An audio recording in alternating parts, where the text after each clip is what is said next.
Howdy, partner. I just wanted to do that. Man, you look like you on the episode of a Yellowstone. Dude, they look like they on the episode of Leland Live is what it is. So I'm in Cody, Wyoming as promised, and let me just give y'all the lay of the land. If you're watching on YouTube TV or one of our Talk TV platforms, hopefully we'll get to meet some cool characters. I've already met some cool folks setting up out here. Cody, Wyoming is sort of just outside the east gate of Yellowstone Park, which, AJ, I had to cross today. I had to get from the Tetons to here. I pretty much had to go through the park, and after some buffalo appearances and some traffic jams, they call them wildlife jams out here. After all those jams, and I finally got to Cody about an hour before the show started. And I lose an hour out here too, so it's 1 o'clock out here. And Yellowstone's just beautiful, even if you're just cutting through there. But Cody calls themselves the rodeo capital of the world, and they have this amazing rodeo they call. And you're going to see a lot of background noise. Some guy just rode through here with like a 70s Thunderbird blasting music. I hope he's got big horns on the hood of his car. I wish I could have zoomed into that. So they hold. If you're watching, let me just give y'all the lay. Here is, well, let me get that shot up. The rodeo is in this big arena over here. That there's two sides just like that. It's sort of about the size of a large high school football stadium. Now later in the month we hope to be going live from the Cheyenne Rodeo. That's the Super Bowl of rodeos. They call that the daddy of them all. Everybody's got their claim to fame out here. And these smaller rodeos, not that this one's small, but these are sort of preliminary rounds for people to start to compete all the way up to the championship. So almost every night during certain nights of the summer, they have something called the Cody Rodeo Stampede, and it's pretty amazing. It's a night rodeo, which is a little bit different than some of the others. They do it under the lights. I like that because it's cool outside. They don't start till 8 o'clock here. It really doesn't get dark till about 9:30 out here.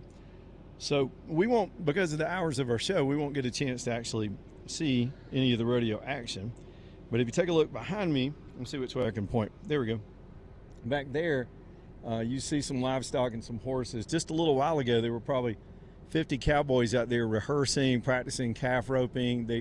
They get real, this is sort of backstage in a way. I'm on one side of the motorhome where the practice areas are, and the other side's where the stadium is. So from time to time this afternoon, you're going to see a horse walk through. AJ, you're going to hear some loud diesel trucks drive through. We're out here in the parking lot. We're out here in it, in the dust, in the horse poop. There's horse poop, AJ, 5 feet from me, and I hope I don't step in it during the show. Some nice person came and put hay on top of all of it. So. Yeah, I can see just on this video. That's wow. Yeah, let me, in a minute, I'll get to play around and I'll be able to see. Now, y'all know earlier in the week, we're taking chances doing these outside shows, but I've got a big awning here. And unless a storm pops up, and it probably will, the way things go over here from time to time, unless we wind up with a big storm, should be okay till about 6 o'clock tonight. So we're going to take a chance on that.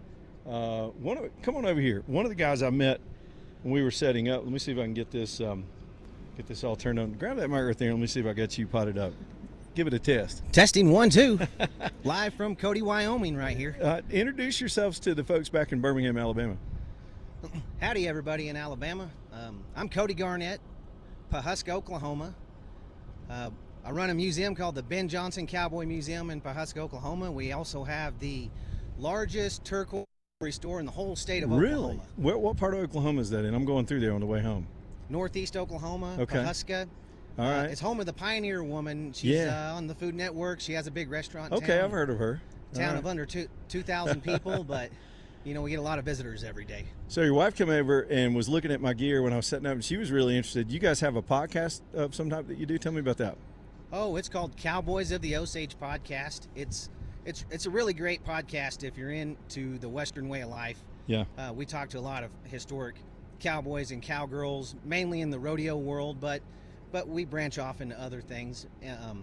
We got a guy, his grandpa's in the Cowboy Hall of Fame. My dad's in the Cheyenne Frontier Days Hall of Fame. And, oh, wow. We just talked to a lot of historic people. Who was your dad? His name's Rocky Garnett. Okay. He won the Cheyenne Frontier Days 4 different times. Wow, that's huge. His career. That's kind of the Super Bowl of rodeo. Would you call it that? They call it the daddy of them all. But it's when called you call the daddy of them all for a reason. Yeah, it's huge. For folks back home, it's like one of our college stadiums, but cow poop. Oh yeah, and bulls and stuff. It's a huge stadium. 20,000 plus people show up to it every day. It's the biggest rodeo in the world besides the National Finals Rodeo. And that's in Vegas, right? It's in Vegas, yes, sir. We're planning on doing our show later in the month down as they open up Frontier Days, so we'll be down there too. But I wanted the folks to get to see this. What's special about Cody? Describe that for folks, because the last time I was through here, it rained, the rodeo got called off, I didn't get to come out and do the show. So why is Cody special to people in the rodeo world? Well, this is just such a great town. It's known as the rodeo capital of the world because they hold a rodeo here for over 90 days straight. Every single day there's they do it every day. I thought yeah, every crazy. single night. How do you find animals and contestants to keep that pace up? Are they just coming from all over the country? Well, it's a great stopping point for contestants up here. They have free stalls, free hookups for your trailer, and you stay in your trailer, when you're on the road rodeoing. Yeah. And it's just a great place. You can actually rodeo while you're stopping over between rodeos. And keep warmed up, keep tight, yeah. Yeah, keep your horse working good, keep yourself working good. It's also a great place for up and coming rodeo guys. I see a lot of young rodeo contestants coming through here.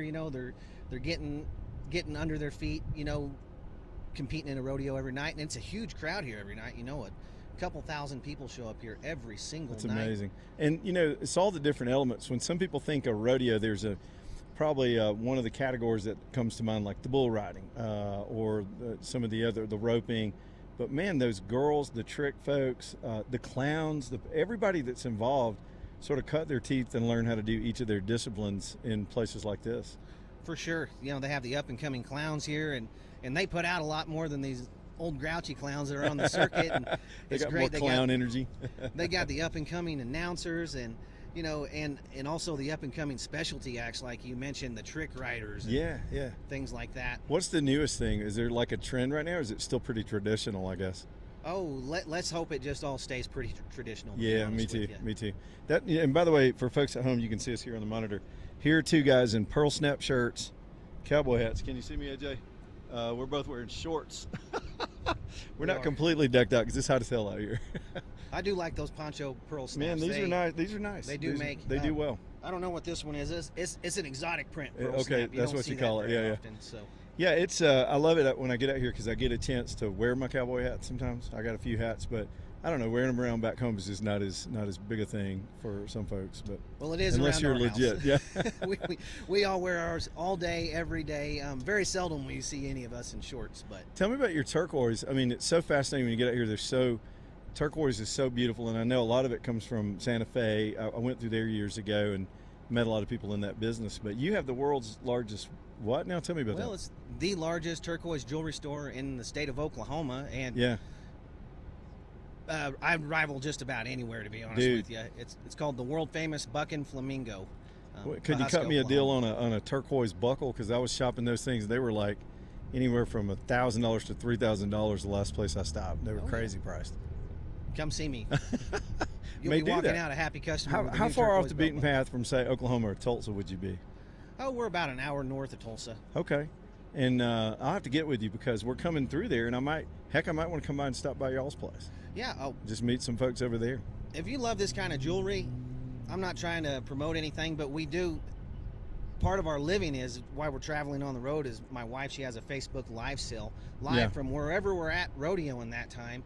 It could be from Montana. It was Cody, Wyoming last Sunday. She brings it along and does all that stuff. We bring new stuff along with us, and we have a live turquoise jewelry sale every Sunday night, 7 p.m. Central Standard Time. Online, Facebook, at Bucking Flamingo. We're the only Bucking Flamingo in the whole world. That's a pretty good name. I like that. Yep. Just do me a favor if you don't mind, since we're plugging your stuff. Don't let your wife meet my wife, or I'll be hitchhiking for gas money coming home because she'll spend all the money on turquoise. She has fallen in love with turquoise. You're just the kind of people we're looking for. It is beautiful. Well, and it's so traditional. It's such a history of it in America in particular. Yeah. All the turquoise is mined in the Southwest, Arizona, Nevada, a little bit in New Mexico, but it's all made by Native Americans. It's all sterling silver, It's not cheap costume jewelry. You're actually getting good stuff when you buy from the Bucking Flamingo. Man, I love that. Well, good to meet you. Pop by later if you want to. We're just hanging out here for 4 hours live. We're on the radio and, of course, here on the YouTube channels and whatnot for the rest of the afternoon.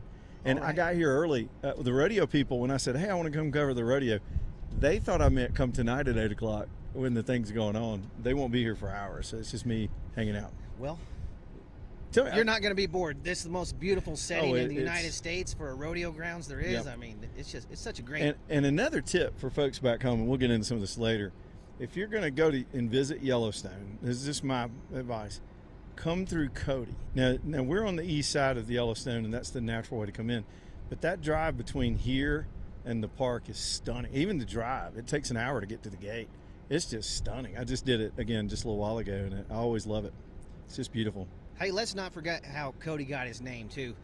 Buffalo Bill Cody, the greatest showman to ever step foot in the West. You know, he ran Wild West shows for the Queen of England and everybody else. And he was a superstar in the day, and this is where he called his home. And you know, it's such a historic downtown. I mean, you can just feel the Wild West history when you step foot here in Cody. We'll be at the Irma tomorrow. I'm going to do 2 days here in Cody because this is one of my favorite towns, and the Irma's got so much history with all that and his legacy. And then we drove through the park. It's got his name on it. He's everywhere out here. We've eaten there 2 days in a row at the Irma. It's so good. I just love soaking up the history in that old historic hotel. When do they do the prime rib? I missed it last time. I was on the wrong day, and I got to hit that prime rib thing again. We got it for Sunday brunch the other day, and it was delicious too. It's so good. Well, come back and visit with me later. We'll be hanging around. All right. See everybody later. All right. Bucking Flamingo, come see us. The Bucking Flamingo. Y'all heard that. Hey, Jay, I think I feel raindrops, so y'all pray for me. If this awning will stay out, I should be okay, but it's got a wind sensor on it, and if the wind picks up, it'll close itself, and then I'm going to be scrambling to hide equipment from all this stuff.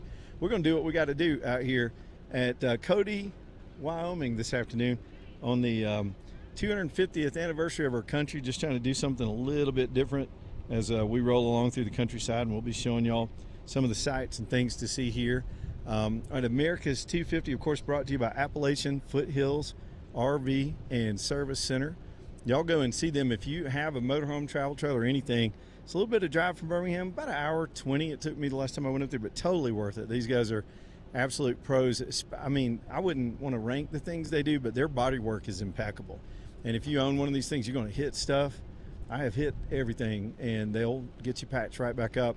Not to mention some of the other service work that from time to time, if you're a smart owner, you're just going to do. It's Appalachian Foothills and RV Service Center in Winfield, right off exit 30 off I-22.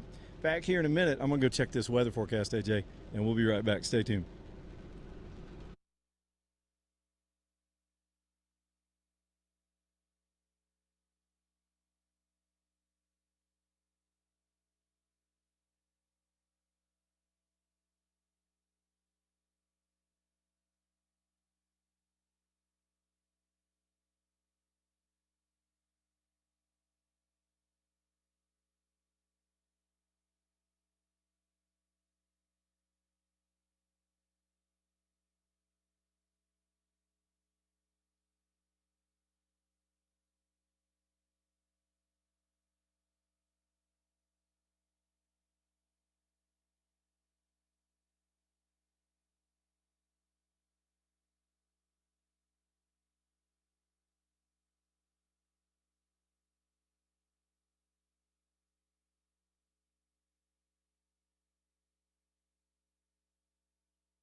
around over here.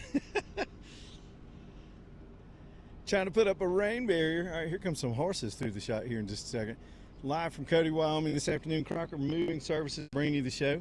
Eric Crocker and his whole team, man, these guys can get you moved, whether you're moving out west, moving across the country, or just you got some heavy stuff that just needs to be dealt with.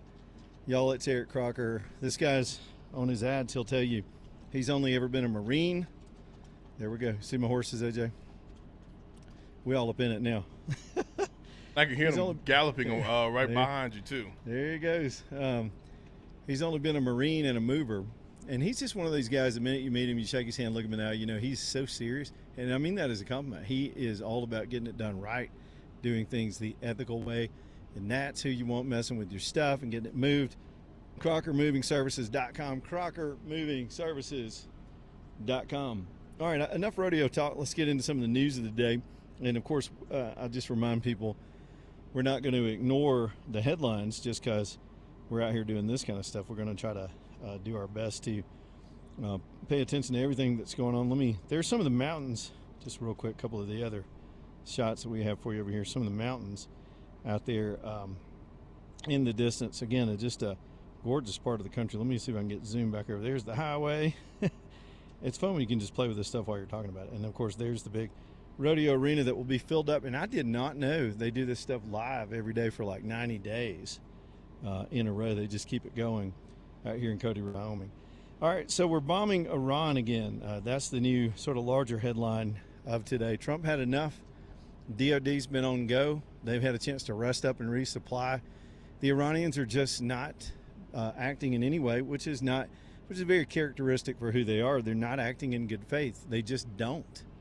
And so the latest breach was there was a pause in the negotiations because they had to do supposed to be a nationwide time of mourning for their Ayatollah, this nut job family and group of religious whacks that run their country. So we acquiesced to that. And during the cessation of negotiations, they started attacking ships in the Gulf again. Now, the country of Oman is really key here. They've established a corridor that they consider the legit corridor for international shipping. Iran is trying to steer all the ships closer to their shipping lane so they can, one, be within easier range of threat, but two, so they can try to tax or toll them. They insist on this idea that they've got a right to control international shipping near their country, and they don't, and the world recognizes they don't. And so they attacked some more ships and started back up with the hostilities during this sort of peace time or timeout in the peace timeout. Does that make sense? And so they're just not going to comply. And all along in my gut, I don't want a protracted endless war there, and I don't think that's what would happen. I really think we're so close to just watching this regime fall, and it's something I personally wanted to see since 1979. That what it's going to take is further military action. In other words, we got to finish the job. So for those that want to criticize the Trump administration for being warmongers, they're not warmongers because they're trying to achieve a peace. They strategically and tactically let the Department of Defense take out a lot of the threat elements from that maniac country, but they're still able to, I've described it over and over again, it doesn't take much to take a hostage. Every thug out there knows all you've got to do is you get a situation where you got a gun and you grab a hostage. You've got a hostage situation, very low tech, and because of the threat to the hostage, everybody backs off, even if there's superior firepower there, because you want to do the right thing. And that's what the United States has done. We backed off, had the negotiations. We don't want to punish the people of this country because they're the key to this whole thing. They could eventually have their country back and restore it to the civilization that it was, but these maniacs are just, they're never going to comply when they religiously and fundamentally believe that their religion and their really their doctrine, it's much more than a religion, because it's a sect of Islam that believes it's their responsibility to bring about the end times, and they've designated us as the target of that by bringing forth a great war.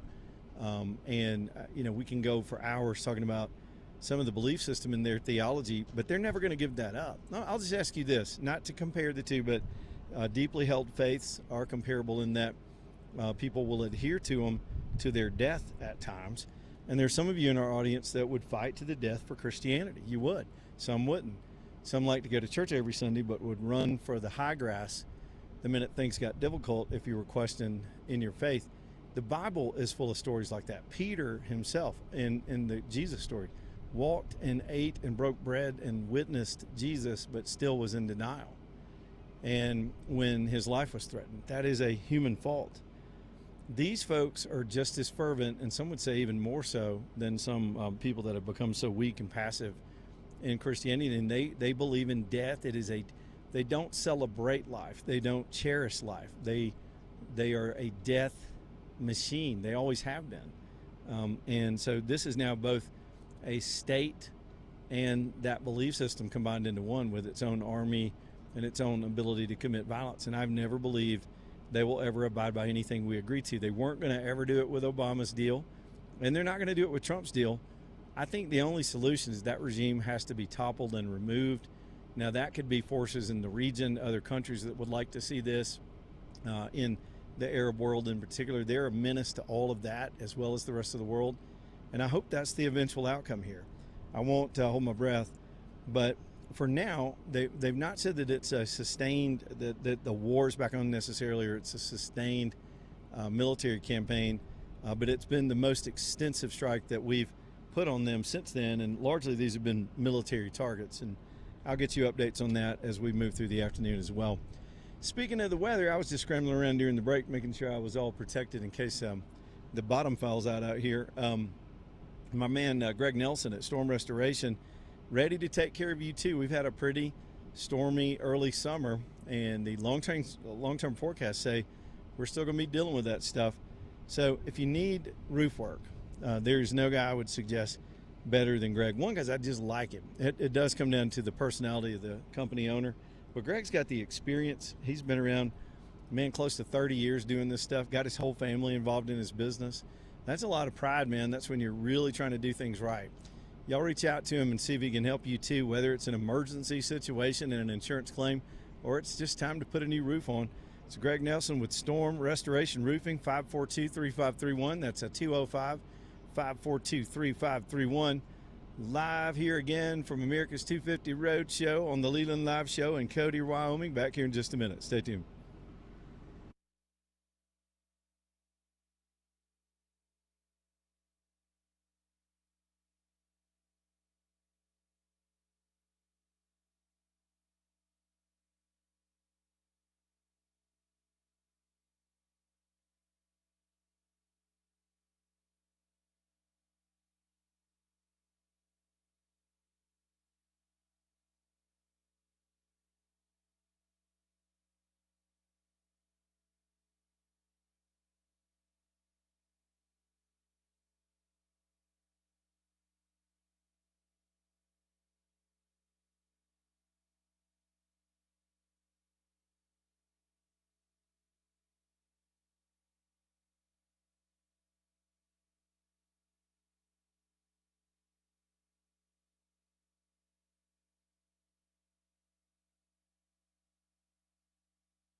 AJ, I would literally try to imitate some of the characters from Yellowstone, but I can't think of any of them. It's been a while since I watched that show. It got stupid. I know some of y'all still dig it. Now, have you ever watched a whole episode of Yellowstone? No, there's one episode. It's really actually because I see it on TikTok sometimes. It pops up when the bikers come in and get on their land, and then the cowboys whoop their ass. Yeah, I see that part. You know, my favorite line from that show, I can't remember if it was Kevin Costner or the Rip character, but there were a bunch of Japanese tourists, and they'd gotten oh gotten yeah, out of the I van, saw that one too. and they walked onto their property and were taking pictures of a buffalo or something, or a cow, I don't know. They were all on trespassing on their property. So they get out and say, "Get off my land." They're like, "In Japan, we share all the land." And he goes, "We don't do that here." It's America, son. Yeah, out here very near the actual Yellowstone Park. You know, there's a spinoff to that series. Some of y'all can give me a different take on it. I can't remember what it's called. It's the new, it's called Dutton Ranch. There, it just popped in my head. So I turned that on the other night. Thought, well, let's give it a go. We were kind of bored. It was late. And it was terrible. I mean, I literally made it, I'm going to be real, I made it about 90 seconds. I was like, I'm not going to start watching this. I don't want to get invested and have to watch these idiots. But I do like some of the shows that guy produces and some of the other stuff on that channel. But I'm kind of burnt out on the whole Yellowstone thing. You know, but what it did was it came along at a time, I'll just give you some history out here. Even though it's a fictional show, it glamorized the West again, as used to be the case. You know, Westerns and the cowboy movies and all that were huge. John Wayne, as many of you grew up with all that kind of culture. And that was all huge through the 50s and 60s and even 70s. And, you know, America's just, there's something iconic about this whole part of the country and the culture out here. And it sort of revitalized that in that way. And people started traveling out west. There were two things that drove it. It was COVID and shows like that. And there have been a couple of cowboyish Western set movies that have reinvigorated the American imagination. And I mean, tourism exploded out here. And I think it's starting to level off a little bit. That's good news for you if you want to travel out to the West, because it just gets crowded. I'll give you an example. Today, because we were cutting through Yellowstone Park, there are 2 or 3 things to see there. Old Faithful, well, there are a million things to see there, but the big things are Old Faithful and the Grand Prismatic. It's kind of a geyser that has all these colors in it. It's amazing. You walk around it on a boardwalk. If you fall in it, you'll die. It's crazy. It's crazy. And it's got a tiny little parking lot. And the last time we were here, it was raining. And the last time we were in the park, and Jessica really wanted to see it in the sunshine. So I said, let's do it. Let's do the detour. We spent another extra hour driving to get over there.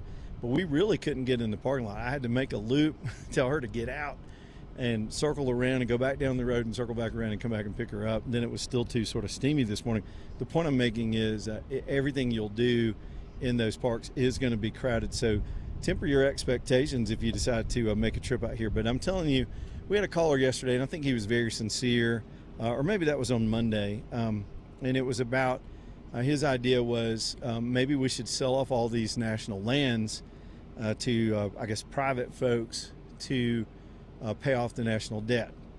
And while I get the fiscal responsibility side of that argument, if you ever lay eyes on this place and tour this place and see all of this beauty, you would never want it to be spoiled, and you would never want it to be developed or crushed. And I'm not trying to sound like a tree hugger, but even conservatives, and I've said for years, we allowed the American left to hijack issues about the environment, when I think there are a lot of folks that believe, like I do and a lot of you do politically, that love the land, that love the outdoor activities and hunting and fishing and hiking and being part of it. We see God in all of it.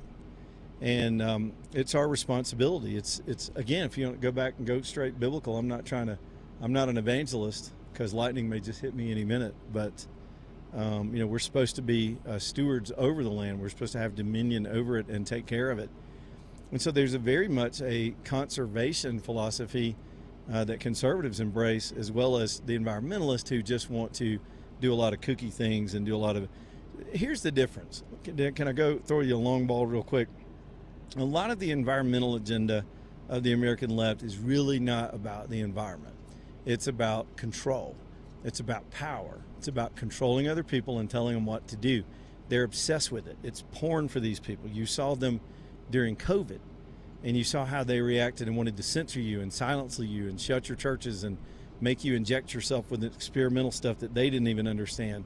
And they bought every single line that the government, the whole climate change hoax that has been perpetrated on this country for at least 25 serious years is all rooted in control of economic systems and people groups. These people are group thinking in their way of seeing the world. They believe that everybody should be herded and organized, and they should go to work on trains and be told what their occupation is. It's very much a communist philosophy. It's a Marxist ideology. And for years, I've called the left environmental movement, I've called it, they're the watermelons. And if you've listened to the show, you know what I mean by this. When the Soviet Union fell, they lost their mothership. And they didn't have a lot of success to cling to economically because their ideas are stupid and fail all the time. We've got a whole new generation that's come along now. They're embracing something. They put some rainbow sprinkles on the turd that is communism, and they're trying to say it's a new treat they've discovered. They think they've discovered new ideas. And all it is socialism and Marxism that's failed all over the world. And so when the Soviet Union failed, they needed a place to go. They needed a moral predicate to control people because those ideas had fallen way out of favor. If you remember at the time of the fall of the wall around, I guess you would say, in the early 90s, right after I think it was late 89, when all this stuff was happening and reunification of Germany and the optimism that those of us who naively thought capitalism will just take over and these people will embrace freedom, that's just not part of their culture in Eastern Europe, as we see in the Ukraine situation. But during all that optimism, the idea of collectivism, group activity, central control was just way out of favor all over the world. Now, we had not had time to allow, and I think two things happened in that movement. My mind's all over the place on this subject because I think about it a lot. One, the Marxist movement went into the environmental movement, period. The Democrat Party in the United States was the vehicle for that. And the whole idea, like everything they do, is create a crisis, and then they come with a terrible solution that you have to do for your own good because they've whipped up the flames of a potential crisis. They're actually doing it now for divisive reasons. Class division is a central part of all Marxism, so you got to be on guard against it and recognize it. The whole abuse and overuse of terms about racism and institutional this and that, rewriting our history and tearing down statues and vilifying particularly white people, white European people of descent here in this country. It's all the same thought. It's create tribalism, divide people based on emotion, create a crisis that they're the only people that they think they can solve, and then get more and more power and control. That's what environmentalism is to these people. That's why their stupid ideas about windmills and solar panels is probably noble as it would be if you could generate energy in an efficient way from those kind of sources scientifically and economically. If you took the politics out of it and the engineering and the economics made sense, hey, I'm for that too. Who wouldn't be? Come on, man, free energy. But it's just not real. And so I think the conservatives in particular need to take the moral high ground back from these people. Just because you believe you're on the center and to the right and you believe in capitalism does not believe you believe in the abuse of the land, litter, pollution in our rivers and the air. There are better ways to solve those problems through innovation and competition than some of the surreptitious Trojan horse arguments that the American left has taken. And I think sometimes even people on the right think they've got to take this knee-jerk stance and call everybody that loves the land a tree hugger or something like that. That's the wrong approach. So anyway, I didn't mean to get on too much of an environmental platform, but I thought a lot about that this morning when I was driving through all this beauty. This is something that is part of the heritage of the whole country, and we ought to all do our best to protect it. And I would say not only protect it, y'all get out here and try to enjoy it. I do think it connects you spiritually in places that you're not going to get with your neck bent over staring at your phone all day, or your kids, by the way. So many families out here, you can see they've put the phones down and they're just out here together doing things. And on the economic side of it, just let me make another plug for this kind of travel. You can do it pretty economically. It depends on your living conditions and whether you want to go glamping or go camping or whether you want to drive or fly. But there are ways to be able to get to this part of the country pretty economically. You see folks of all stripes out here just enjoying this beauty, and it doesn't matter how you get here. Once you're here, you're staring up these mountains, and it's just majestic. Southern Skies Dermatology, boy, they were founded based on really some issues that would be considered in the environmental realm. It was sunshine and exposure to it, especially in the American South. There are some disciplines, and the founders of Southern Skies initially, they were the doctors for, I believe it was the San Diego Padres. They were sort of the team doctors, and they noticed a really high occurrence of skin cancer with that baseball team. And as they did their research, they realized certain professions spend more time in the sun. These cowboys out here, it's how this hat got invented. They spend a lot of time out in the sunshine, and so they decided to set up a practice in geographies that also has a culture spend a lot of time outside, and guess who that is? That was us in Alabama. So they set up shop decades ago here in Birmingham and dedicated the practice only to finding and removing skin cancer. So even if you're trying to tune me out right now, we all need to get a baseline. We all need to be checked. We need to pay attention to ourselves, and if it comes to skin cancer, maybe you have a favorite dermatologist, but let me just make my pitch. This is all they do. They've invested in all the technology, not only for detection but removal, and that's with the Mohs procedure. Dr. Mario is a Mohs expert, so that's the only way you want to have a removal done. Everything else seems to me to be barbaric. Go to Southern Skies, get that exam. If they give you a clear, that's a nice feeling. If they find something and save your life, that's an even better feeling. They've got locations all over town, and get to know all of the team, Dr. Mario and the whole team. Do it. Take somebody you love with you too, and get that on your list, and then off your list at southernskiesdermatology.com. Live from Cody, Wyoming, back here in just a minute.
All right, y'all, 10 minutes before the hour, Leland Live, talking NM5 Alabama Gold Refinery next up here on the show.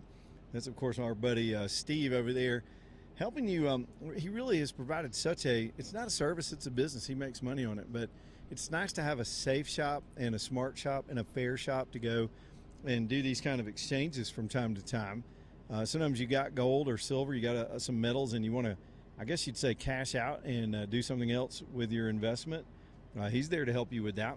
If you're sitting on some of these other things that from time to time you've got gold you want to sell it. If you want to go and buy and add to your collection, same thing with silver, platinum, and all those things, it's Alabama Gold Refinery. Again, the prices are fair, the transactions are straightforward. It's your business, your privacy, do what you want with it, and Steve's ready to help. It's AGR, AlabamaGoldRefinery.com. AlabamaGoldRefinery.com. Over in Homewood, I always give you kind of old school directions. I love landmarks. You can have GPS all day long, but I need to know where it is. This is in downtown Homewood on 29th. You know where the big tall Regions building is in Homewood. It's AlabamaGoldRefinery.com. All right, you're looking live at the big night rodeo arena here in Cody, Wyoming. As you see a little bit of preparation going on. I thought I saw a horse a second ago. Tractors preparing the surface. A lot of the animals, and in a minute I'll see if I can get one of these cameras trained around on some of the horses and bulls and all that are already here. They're in place, and they are getting ready for tonight, just chilling. AJ, I just checked the radar. We may have a little bit more rain to pass over here in a minute, but I think I'm good. I think when it blows over, that'll be it, and our setup will be fine. So just to let you know, don't worry about me panicking again. There's a lot of sensitive equipment. I was sitting here looking at everything. I got I got two computers, two iPads, and then all this sensitive broadcast equipment. So we try to do our best to stay dry, but no risk, no reward. We got to take some chances in the world. By the way, you want me to share a funny story? Let me see. Can you see?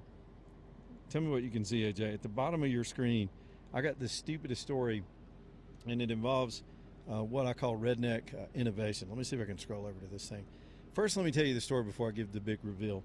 So 3 years ago, I was out here on the road, and the RV got real dusty, like it was just a mess.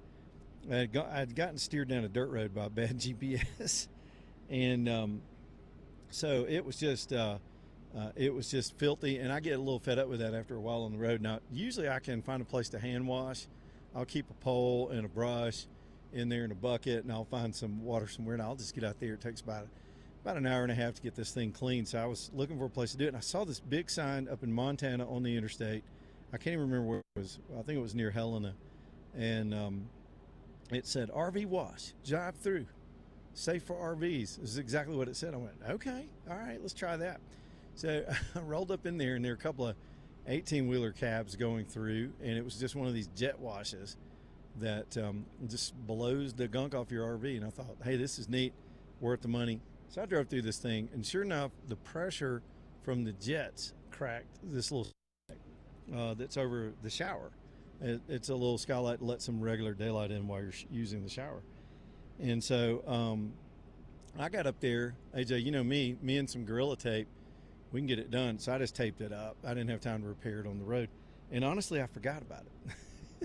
And that was 3 years ago. I just forgot that repair was up there. Oh, my gosh. So, and then here comes this trip. I don't know if you can see this.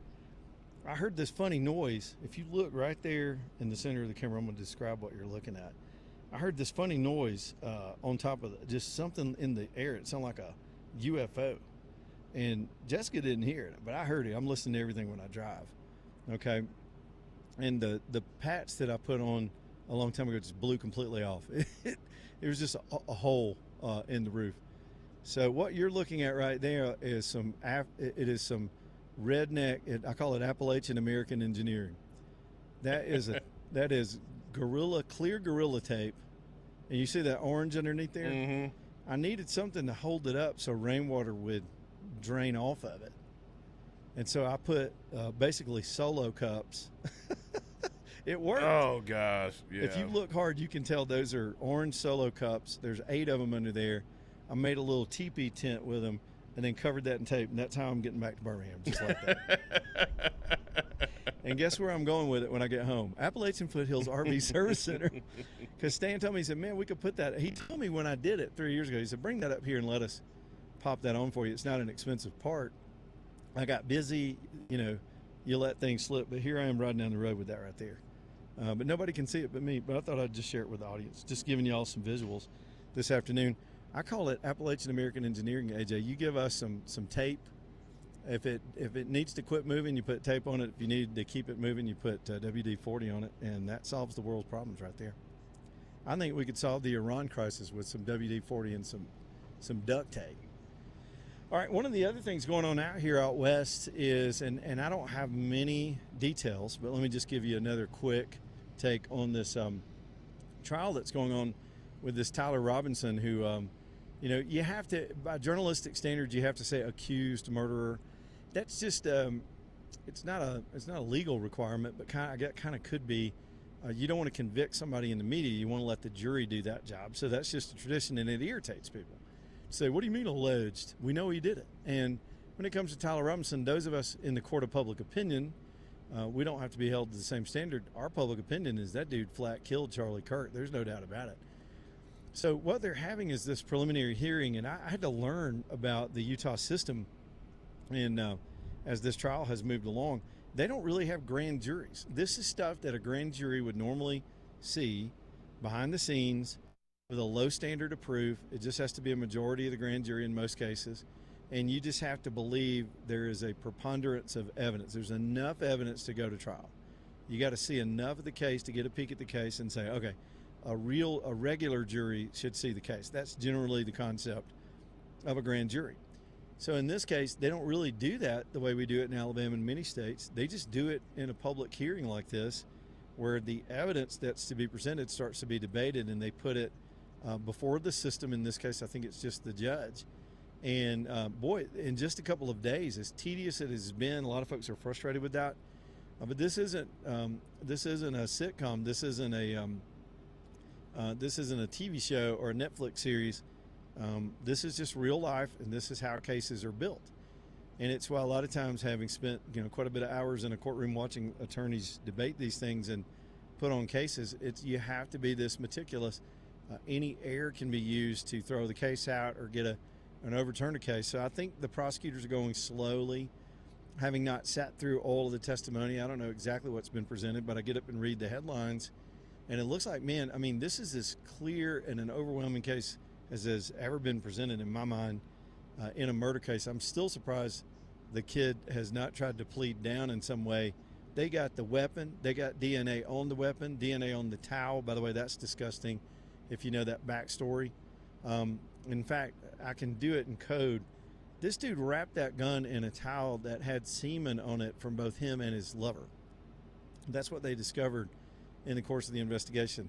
They've got ample video of his movements all around the campus, smuggling the gun in his pants with a limp. This little impish twerp pulled this off. And all of the people that sit around and say, oh, how did he make that shot? It would take a sniper. No, it wouldn't. Anybody that's ever shot a deer rifle, if you ever target practiced, that was an easily doable shot from that distance.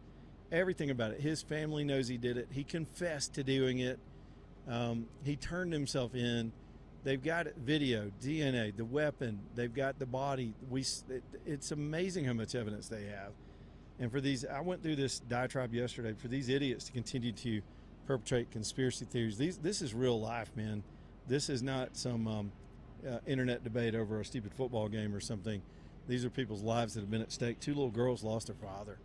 And no matter what you think of Erica Kirk, she didn't want to do this. She wasn't part of some conspiracy over this. And by the way, Candace Owens should be flogged and run out of this country over her behavior. I know she's got a right to get on there and say what she wants, but and maybe it's not her, it's just any of the idiots that would believe her. It's amazing how stupid people and gullible in this country people can be. All right, that's enough of that. I'm going to quit being negative.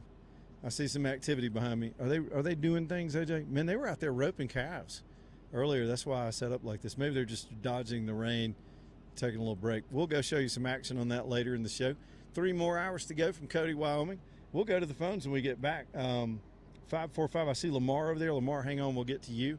545-9950, Leland Live from the rodeo capital of planet Earth. There's another shot of my skylight. Back here in just a minute, Leland Live.